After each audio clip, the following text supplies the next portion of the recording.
He will ask you some questions, answer properly. If you answer proper questions, he is going to reward you with some books. And the video is going on YouTube.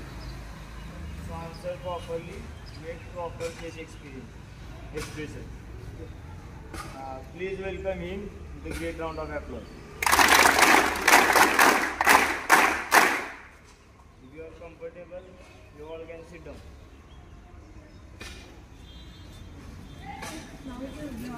I am talking in Marathi or Hindi. चलेगा? गुरु ब्रह्मा, गुरु विष्णू, गुरुदेव महेश्वरा, गुरु साक्षात परब्रह्म तस्मै विद्यालयाच्या गुरुजनांना वंदन करून किंवा विद्यार्थी बालमित्रांना ज्ञानेश्वर भेटीचा मनापासून मनपूर्वक नमस्कार. मुलांनो, आजकाल बघा, बापाच्या विचारानं मुलगा चालत नाही आणि बाप लेकाच्या विचारानं घर चालत नाही. बापाच्या विचारानं मुलगा चालत नाही आणि बाप लेकांच्या विचारानं घर चालत नाही. पण अख्खा महाराष्ट्र आज फक्त संतांच्या आणि शिवरायांच्या विचाराने चालतोय. संतांचे आणि शिवरायांचे विचार समाजामध्ये आहेत, म्हणूनच आमच्या महिला सुरक्षित आहे, समाज सुरक्षित आहे. जगावं कसं, जगावं कसं आम्हाला छत्रपती शिवरायांनी शिकवलं, म्हणावं कसं हे शंभूराजांनी शिकवलं, आणि वागावं कसं हे संत समाज सुधारकांनी शिकवलं. आता मला सांगा, आपल्याला कुठं शंभूराजासारखं मारायचंय? मारायचंय का? आपल्याला फक्त छत्रपती शिवरायांच्या न्यायाची धर्माप्रमाणे आणि संतांच्या दिलेल्या विचाराप्रमाणे चांगल्या प्रकारे वागायचंय आणि जगायचंय. बघा, संतांचे अभंग, संतांचे अभंग तुम्हाला इंग्लिश मिडियमला सुद्धा आहेत. बघा, गेल्या वर्षी 7वीला किंवा 8वीला कविता होती हिंदीमध्ये कविता होती. तोगे काऊ कोकता है शकुन गे माए सांगिता होती कविता. विदेशी पॅटर्न आहे, नाही तुम्हाला. माझा नातू 9वीला आहे, मला 2 वर्षापूर्वी होती ही कविता. ज्ञानेश्वराचा अभंग आहे. ज्ञानेश्वरानं कावळा म्हणजे काऊ जाऊ द्या. तुमच्यातला प्रत्येक जण माणूस जीवनामध्ये 2च प्रकारे मोठा होऊ शकतो. किती प्रकारे? एक शिकून, दुसरं सौर. शिकून म्हणजे शिक्षण, शिकून म्हणजे शिक्षण. क्षणाला शिकायचं असतं. बोर्ड केल्यावर बघा, शिक्षण. तुम्हाला लहानपणी एक गोष्ट होती, मी तुम्हाला काय मोठं तत्वज्ञान काय सांगणार नाही. तुमच्या डोक्यामध्ये बसल, तुमच्या डोक्यामध्ये घुसल, त्यातला एखादा विचार तुम्हाला पटवून त्याप्रमाणे तुम्ही वागण्याचा जगण्याचा प्रयत्न केला तर तुमच्यातला प्रत्येक जण मोठा, चांगला आणि यशस्वी माणूस होऊ शकतो हा विश्वास देऊनच जाणार आहे. खरं तर सर, आमचं 70पेक्षा तुमची 35ची पिढी हुशार आहे, 35पेक्षाही 15ची पिढी हुशार आहे. पण भानगड काय झाली मॅडम, ती जरा जास्त हुशार. जे चांगलं एक जणांच्यापर्यंत पोहोचत नाही, पोहोचलं तरी डोक्यामध्ये घेत नाही. बघा, संतांचे अभंग, संतांचं साहित्य, त्याच्यामध्ये फक्त अभंग नाही, त्याच्यामध्ये पदे, ओव्या, दोहे, श्लोक, गवळण, भारूड अनेक प्रकारे एकनाथानं भारतातून समाज प्रबोधन केलं. अनेक प्रकारच्या त्याच्या चाली चांगल्या असतात, अर्थ चांगला असतो, पण ते तुमच्या कानापर्यंत पोहोचत नाही, पोहोचलं तुम्ही डोक्यात नाही घेत नाही. आज 700 वर्षानंतरही प्रत्येक गावामध्ये कीर्तन, भजन, प्रवचन, हरिपाठ, काकडा होतो. त्याच्यात ते अभंग गायले जातात. सुंदर ते ध्यान इवलेचे रोप जे का रंजले गांजले रूप पाहता तुम्ही देवाच्या द्वारी प्रत्येक वर्षी प्रत्येक गावामध्ये गायले जातात. ते ताजेतवाने वाटतात, पण ते तुम्ही डोक्यामध्ये घेत नाही. तुम्हाला काय, एखादा डीजे वाजला का तुम्ही तिकडे धुमचाळाच पडता. मला सांगा, डीजे पुढे तुमच्यातलं कोण चांगलं नाचतो? नाचले तुम्ही. मला सांगा, त्या डीजेच्या आवाजानं डोकं बधीर होतं. डीजेचं गाणं, सिनेमाचं गाणं, ऑर्केस्ट्राचं गाणं एकच वर्षी येतं, दुसऱ्या वर्षी गायब होतं.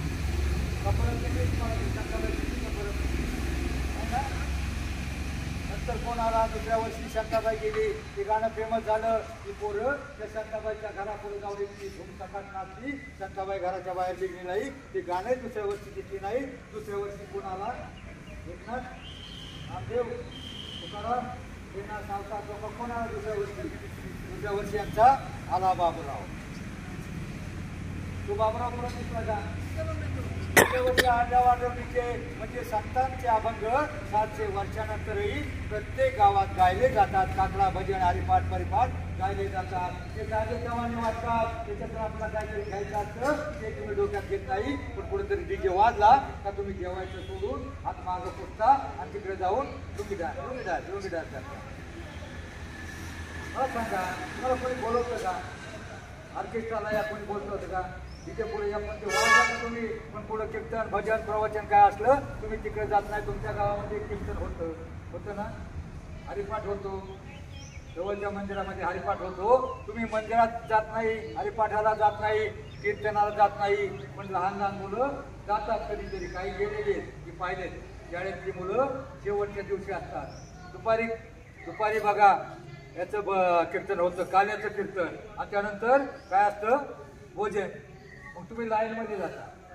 आता आपलं इंग्लिश मिडियम आपली नाही जात तर मराठी मिडियममधली त्या गावामध्ये सगळे जण असतात. कशासाठी? भोजन. आता भोजन किती दिवस आपल्या पोटात राहतं? उद्या सकाळी गेट आउट.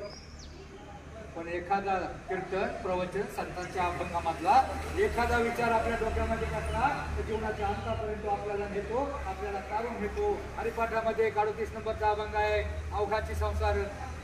अवघाची संसार सुखाचा करीनं आनंदे भरीनं तिन्ही लोक. काय सोपं येतात.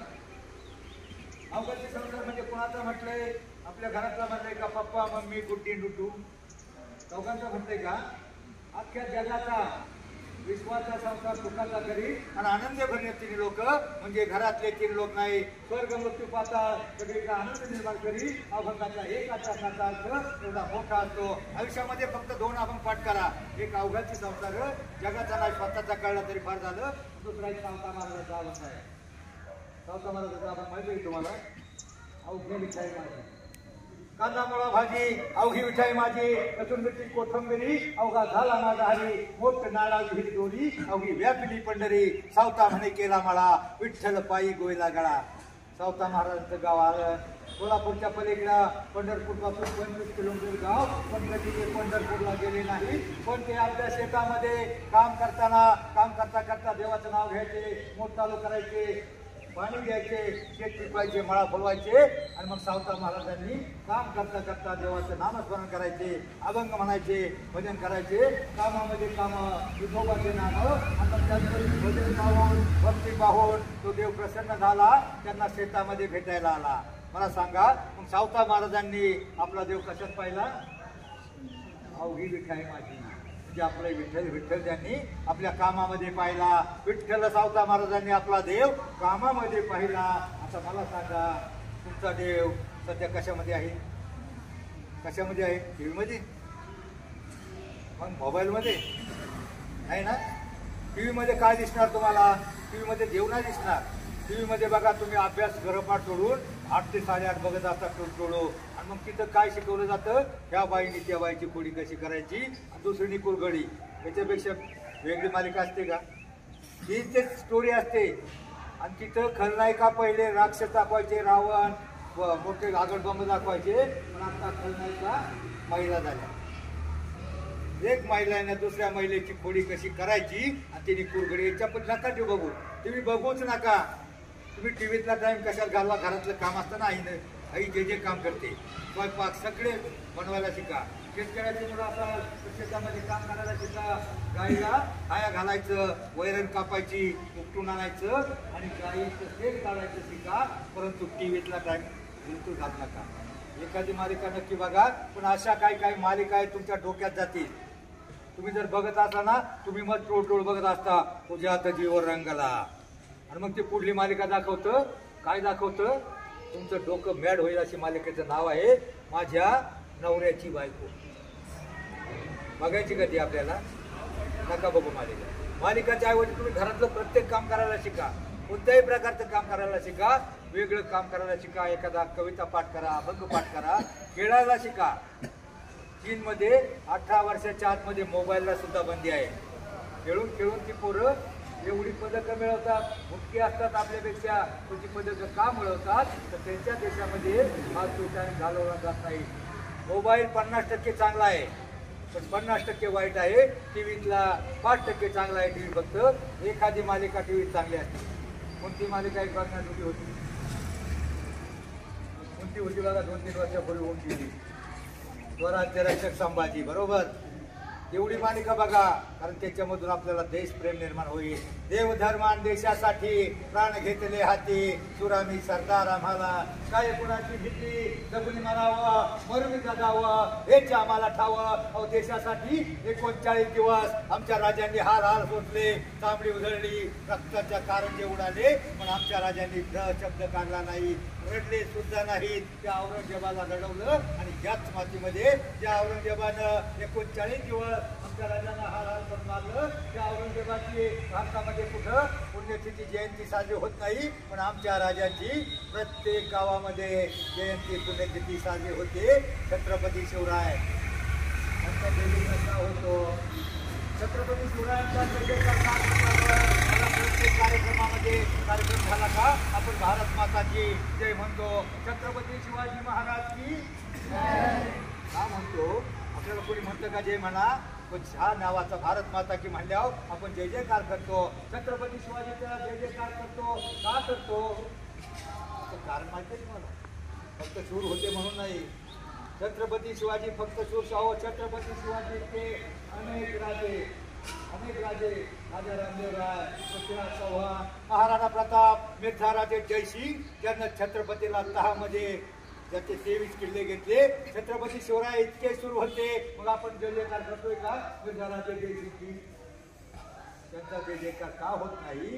आणि छत्रपती शिवाजीरायांचा जय जयकार का होतो? कारण एकच राजा होऊन गेला असा ज्याला शेतकऱ्याप्रती समाजाप्रती कळवळ्या होत्या. बाकीचे राजे सैन्य जाताना शेतातून जायचे, नासाडी करायचे, शेत उपटून न्यायचं, माल उपटून न्यायचे. फक्त छत्रपती शिवरायांनी आपल्या सैनिकांना सक्त ताकीद दिली होती, कोणत्याही शेतकऱ्याच्या भाजीच्या देशाला हात लावायचा नाही.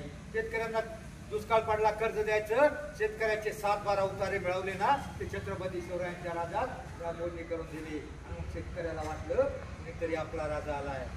एक 12 वर्षाचा पोरगा, 4-5 सैनिक फडेस्वार येत होते, त्याला अडवलं, काठी असं आडवी केली, म्हटला खबरदार जर झालं पुढे उडविल्या गाई चितड्या. कोण पोरग होतं त्याचं नाव माहिती का? एक मेंढपाळ होता.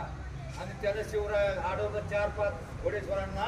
कारण त्याला असं वाटलं का हे घोडेस्वार आमच्या शिवरायांच्या राजाला, त्याने एका पारावर चर्चा ऐकली होती, सगळा इतिहास ऐकला होता. अरे कोणता तरी एक राजा आलाय, तो शेतकऱ्यांसाठी, तो महिलांसाठी सुरक्षित आहे अशी चर्चा त्या पोरानं पारावर कान लावून तो ऐकली होती. आणि मग त्याला वाटलं काही कोणते काहीतरी मुस्लिम समाजाचे कोणते सैनिक आले आमच्या राज्याला काहीतरी धनाफटका करण्यासाठी आले, म्हणून त्याला आलं.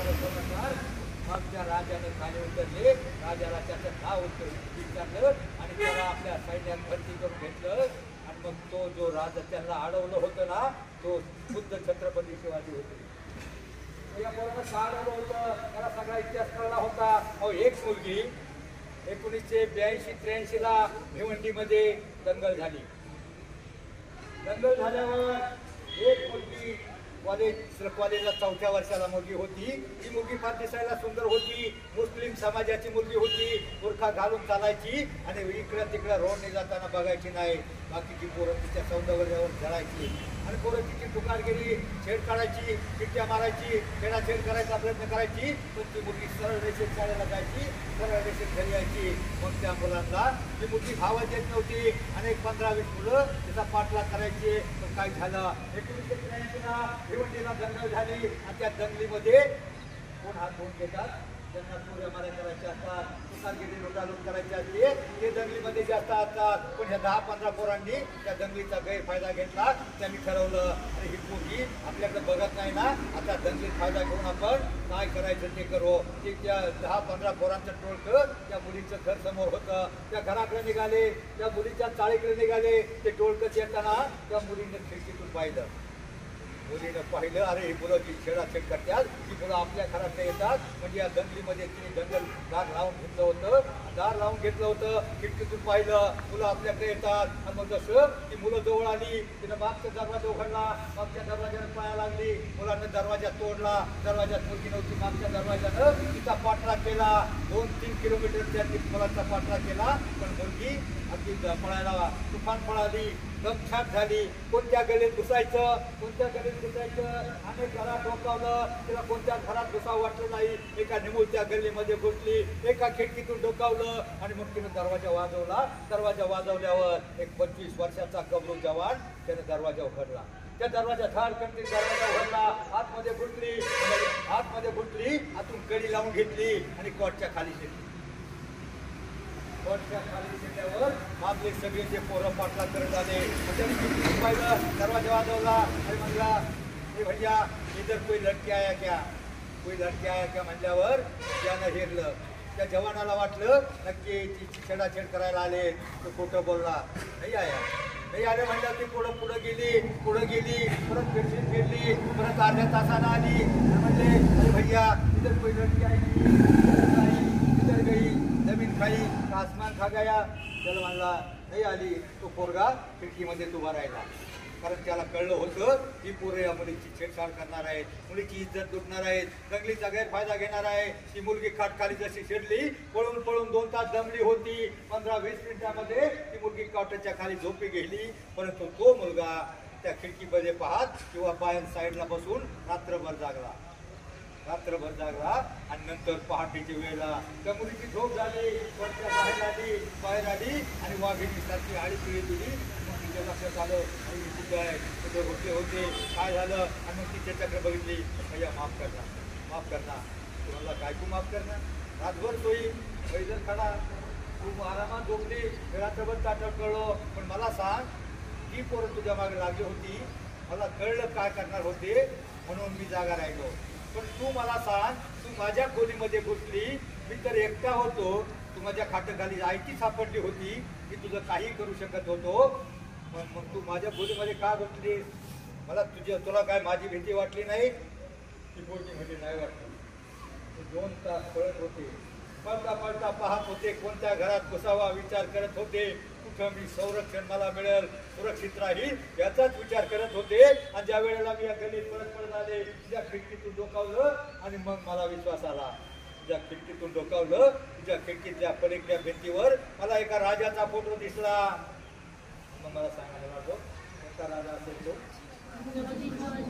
म्हणजे छत्रपती शिवरायांच्या फोटोवरून ज्याला विश्वास मुलींना वाटतो का आपण सुरक्षित राहू, म्हणून आपण फक्त 2च विचारानं सुरक्षित आहेत. एक छत्रपती शिवरायांचा विचार आणि दुसरा संतांचा विचार. तुम्ही पंढरपूरची वारी पाहिजे, टीव्हीमध्ये तरी पाहिजे असेल.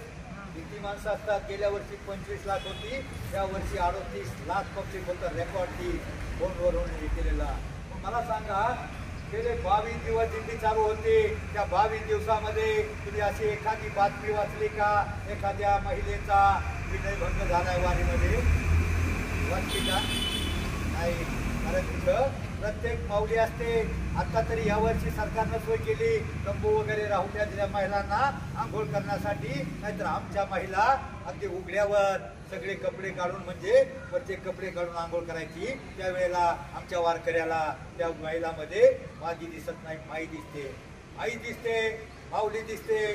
तिथं मोठा वारकरी ही लहान वारकऱ्याच्या पाया पडतो.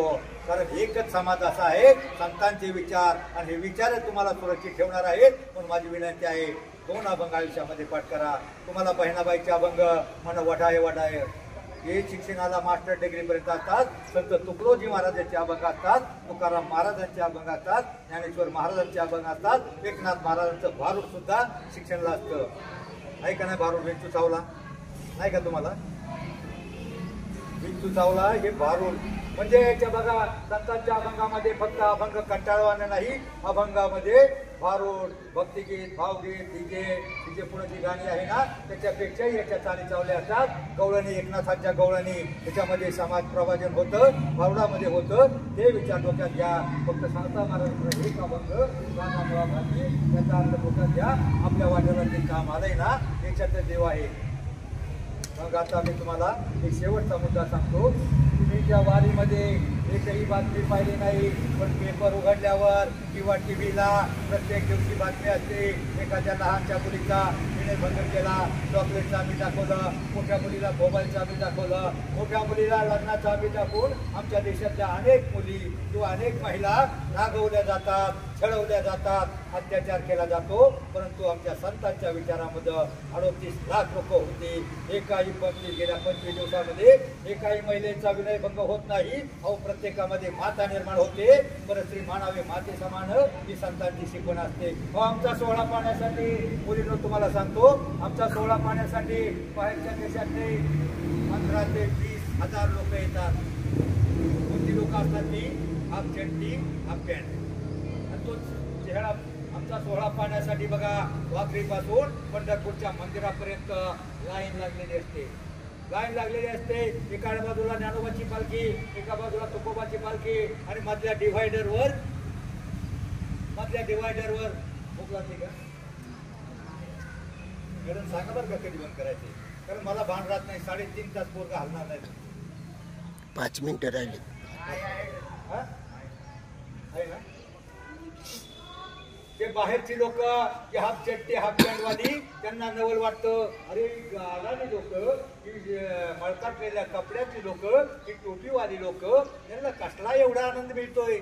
दोन्ही पालख्या दोन्ही बाजूने जात असताना आमच्या म्हाताऱ्याच्या बाया असतात ना, ज्यांना उड्या मारता येत नाही, नाचता येत नाही या भंगा म्हणून, त्या फक्त मध्ये डिवायडर उभ्या असतात. आणि मग त्या फॉरेनच्या हाफ चट्टी हाफ पॅन्टवाल्या त्यांच्या मुख्य बाया अशा त्यांच्या मागावून डोक्यात पडतात. त्यांना जवळ वाटतं. अरे या लोकांना कसला आनंद होतोय. काय नाचतात, ज्ञानोबा माऊली तुकाराम, किंवा एखादा फुगड्या खेळतात, एखादा मनोरा करतात, अभंग गाऊन आनंदानं एवढी कसला आनंद मिळतो. हाऊ हॅपी त्यांना नवल वाटतं. आणि ती हाफ चड्डीवाली म्हणते आपल्या बॉयफ्रेंडला, वंडरफुल, वंडरफुल. आमची ती म्हातारी गावठी बाई म्हणते, अरे भावाने हे वंडरफुल नाही पंढरपूर आहे. आमच्या देशातल्या लोकगीता बाहेरच्या देशांना सेवा वाटतो. म्हणून आपण का ते डोक्यामध्ये घ्यायचे नाही. मुलांना माझी विनंती आहे, हा जीवनाचा भावसागर करून जायचा असेल, तुम्हाला बोलता आलं पाहिजे, गाता आलं पाहिजे, पोहता आलं पाहिजे. याच्यावर मी एक तास बोलतो, पण तुम्ही गायला शिका, अभंग कविता गायला शिका, तुम्हाला बोलता येईल. आणि बोलता आलं तरच एखाद्या इंटरव्ह्यूमध्ये तुम्ही मग फर्स्ट क्लास पास झालेले असता. पण इंटरव्ह्यूमध्ये गेला तर तिथं तुम्हाला प्रश्न विचारताना तुम्ही कर्तव्य केलं का तुम्ही हुशार असून रिजेक्ट होऊ शकता. आजकाल तुमच्या माहितीसाठी सांगतो, तुम्ही इंग्लिश मिडियमला म्हणजे टॅलेंटेड मुलं आहात. तुमच्या पालकांना तुम्हाला इंटरनॅशनल दर्जाचा विद्यार्थी बनवायचा आहे. पण इंटरनॅशनल दर्जाचा विद्यार्थी बनवत असताना तुम्ही अमेरिकेला जाऊन तिकडे सेटल होऊन तुमच्या आईबापाचा तपास करणार नाही, असे तुम्ही नाही बनणार. फक्त संतांचे विचार तुमच्यामध्ये असतील तरच. आणि संतांचे विचार नसतील तर तुम्ही तुमच्या आजोबाची, आईची म्हातारपणी सेवा करण्याच्या ऐवजी बघा त्याच्यावर संस्कार आहेत, तो आईवडिलांच्या पाया पडतो. मला सांगा, तुमच्याकडे किती जण आईवडिलांच्या पाया पडतात रोज? 8% हात. तुम्हाला मोठं व्हायचं नाही, खरंच मोठं व्हायचं खरंच व्हायचं असेल ना, तुम्हाला जर खरोखर मोठं व्हायचं असेल तर एक काम करा. 1 मिनिटाचं काम आहे. घरी निघताना तुम्ही मंदिरामध्ये नाही याल, कारण तुमची गाडी येते डायरेक्ट इथं. मंदिरामध्ये नाही नका पाया पडू. पण खरोखर तुम्हाला मोठं व्हायचं असेल तर घरी निघताना एकच काम करा. तुमची आई किंवा वडील जे घरामध्ये असतील ना, त्याच्या पाया पडा. माझी विनंती आहे. तुम्हाला 8 दिवसानंतर एक भेट जाणवेल. 8 दिवसानंतर तुम्हाला एक भेट जाणवेल. अरे आमची सोनी किती गुणाची आहे, आमची सोनी किती गुणाची आहे, आमचा मुलगा किती चांगला झाला. आम्ही त्यांना वाटेल अरे आमची गुणी बाळं, त्यांना शिकवण्यासाठी ते रक्ताचं पाणी करतील, हाडाची काळ करतील, कामाच्या धारा जाळतील, कामात कष्ट करतील, आणि तुम्हाला शिकवण्यासाठी शाळेला पैसे उपलब्ध करून देतील. माझी विनंती आहे, 1 मिनिटाचं काम आहे. 50% तुम्हाला त्याचा आधार मिळेल. मला सांगा, पडणार का पाया? कोण पाया पडणार? हात करा. एवढं जरी झालं ना, मॅडम माझ्या व्याख्यानाचं साध्य झालं. हात खाली करा. तुमच्यावर संस्कार पाहिजे. तुम्हाला 2% मार्क कमी पडले तरी चालतील, पण फक्त संतांचे विचार आणि शिवरायांचे विचारच तुम्हाला तारू शकतात. कारण त्यांच्या सुभेदाराची गोष्ट माहिती आहे सुनेला. कल्याणच्या सुभेदाराला परत केलं. ही वार्ता सईबाईला कळली. सईबाईनं आणि ज्या वेळेला काय व्हायचं, कोणती घटना झाली ही पोवाडे गायचे. अरे कल्याणच्या सुभेदाराच्या सुंदर अशा सुनेला राजांनी बहीण मानून परत केला आणि मग तो पोवाडे गायचा. तुराव मंदिर सुर शिवाजी महाराजांचे गुण बहीण मानून परत केली सुभेदाराची सुन, असं होणार नाही कोणी, असा पोवाडा गायचा. हे पोवाडा सईबाईने ऐकला. सगळं प्रकरण सईबाईने ऐकलं आणि मग सईबाई शिवराय जसे आतमध्ये आले, घरामध्ये आले, आपल्या महालामध्ये आले. सईबाईने विचारलं, राज एवढी सुभेदाराची सुंदर, जगामध्ये सुंदर असणारी स्त्री तुम्ही बहीण मानून परत केली, तिचं सौंदर्य पाहून मला काहीच वाटलं नाही का? तिच्याबद्दल काहीच वाटलं नाही का? त्यावेळेस छत्रपती शिवराय सईबाईला म्हणाले, सई सौंदर्य हे दिसण्यावर नसतं, सौंदर्य हे दिसण्यावर नसतं, असण्यावर असतं. तिच्या रूपावर नसतं सौंदर्य, हे गुणावर असतं. सौंदर्य हे तिच्या देहावर नसतं, तिच्या मनावर असतं, पावित्र्यावर असतं, चारित्र्यावर असतं. म्हणून शिवरायांच्या राज्यामध्ये कोणत्याही स्त्रीचा अपमान झाला नाही, स्त्रीची विटंबना झाली. साऊ शत्रूच्या सुद्धा सुनाच्यानं बहीण मानून परत गेल्या त्या शिवरायाच्या राज्यामध्ये. बघ जाऊ द्या, वेळ संपत आलेला एक घटना झालेली. मी तुम्हाला एक प्रश्न विचारतो. त्या छत्रपती शिवरायांच्या कोणी मुलांची आणि सुनांची नावं कोण सांगते? त्याच्या नावानं हे ट्रिपल डोस माझं पुस्तक आहे, जो डोक्यात दिलं बसल्यावर लहान बाळाला आपण सांगा, आहे का माहिती?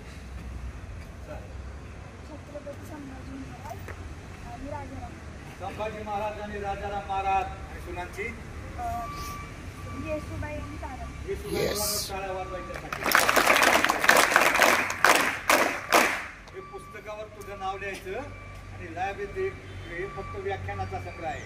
कसं बोलायचं त्याच्यात कळलं. हे जुना आहे 2012चा 3 आवृत्त्या झाल्यात. तुझं नाव लिहायचं, मॅडमकडे द्यायचं आणि हरिपाठ तुला 2 अभंग पाठ कर. अवघाची संसार सुखाचा करीन, जाऊ दे जगाचा तुझा करतो. आता मुलांना काय लोकांचं सेन अंगावर झेललं आणि मुलींना शिक्षणाची संधी उपलब्ध करून दिली.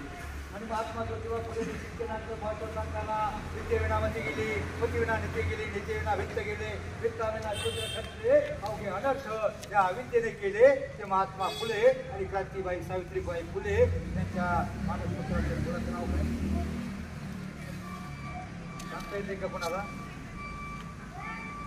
काय सांगता येईल? जाऊ द्या.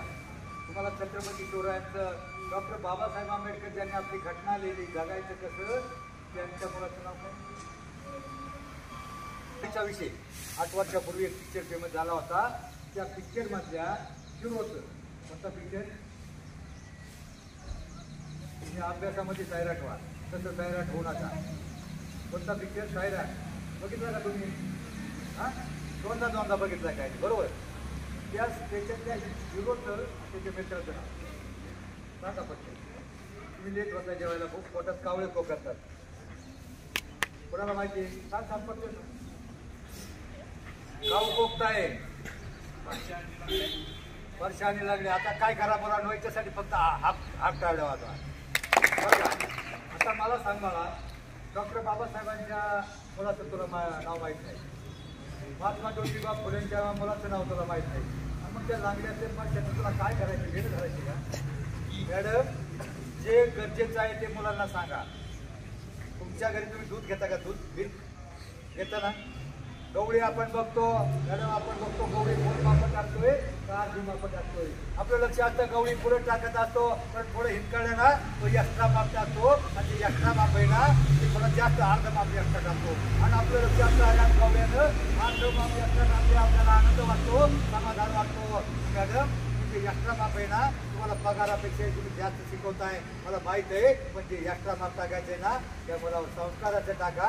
ते आपल्याला रंगाची गरज नाही. डॉक्टर बाबासाहेब आंबेडकर, छत्रपती शिवराय, महात्मा ज्योतिबा फुले, संत समाज सुधारक यांचे विचार यांच्यामध्ये एक्स्ट्रा मिळवा. एक अभंग तुम्ही परिपाठाला घ्या. मला श्रीगोंदामध्ये अभंग घ्यायचा इतकी शक्ती हे घेतात. श्रीगोंदामध्ये एक अभंग परिपाठाला घेतात. एक अभंग यांच्या डोक्यामध्ये बसवा, म्हणजे म्हातारपणी हे यांच्या आईबापाच्या पाय दाबतील, सेवा करतील. यांच्या डोक्यामध्ये जर संतांचे विचार घुसले नाहीत तर ते म्हातारपणी तुमचे पाय ओढतील. माझी विनंती. धन्यवाद. मला वेळ झालेला आहे. फक्त एवढं सांगतो, आयुष्यामध्ये शिका इतकं, डिग्र्या कमी पडतील, जगा इतकं, आयुष्य कमी पडेल, आता इतकं आनंद कमी पडेल. दौडा असे कम नशिबाचा फासा निखळून पडेल. परंतु मुलांनो, प्रयत्न इतका करा, अभ्यास इतका करा, त्या विठ्ठलाला, पांडुरंगाला, या देवांना तुम्हाला देणं भागत पडेल, भागत पडेल. धन्यवाद. जय हिंद, जय महाराष्ट्र.